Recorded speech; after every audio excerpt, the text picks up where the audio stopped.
மாண்புமிகு தமிழ்நாடு முதலமைச்சர் கழகத் தலைவர் அவர்களின் தலைமையில் திராவிட மாடல் திமுக அரசு 3 ஆண்டுகள் நிறைவு பெற்று 4ஆம் ஆண்டு தொடங்குவதை முன்னிட்டு செவ்வாய்க்கிழமை காலை 9:30 மணி அளவில் கோவை சிங்காநல்லூர் பேருந்து நிலையம் அருகில் கோவை மாநகர் மாவட்ட திமுக செயலாளரும் முன்னாள் சட்டமன்ற உறுப்பினருமான லா கார்த்திக் அவர்கள் பொதுமக்களுக்கு இனிப்புகளை வழங்கினார். இந்நிகழ்வில் மாநகர் மாவட்ட துணை செயலாளர் கோட்டையபாஸ், கல்பனா செந்தில், சிங்கை பகுதி 2 திமுக செயலாளர் சிங்கை முசிவா, பொதுக்குழு உறுப்பினர்கள் ஆடிட்டர் சசிகுமார்,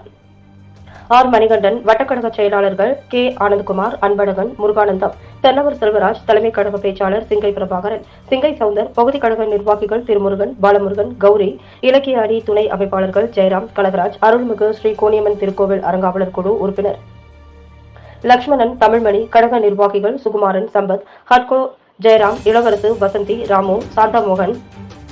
சம்பத், மனோஜ், கார்த்தி, இளவரசு, கனகராஜ், பாபு, கோவிந்தன், சிங்கை சூர்யா, வெங்கடேஷ், முத்துவேல், சண்முகம், சிவகுமார், அரவிந்த், கலைச்செல்வன், சுந்தரம், தாமோதரன், மோகன், குகன், மாரிமுத்து, மகாதேவன், தாமோதரன், ராமநாதன், சரவணன், காளிதாஸ், கௌரி, ஈஸ்வரமூர்த்தி, கனகராஜ், பாலமுருகன், ராஜ்குமார், சதாசிவம், கழக நிர்வாகிகள், கழக தொண்டர்கள், திரளான பொதுமக்கள் கலந்து கொண்டனர்.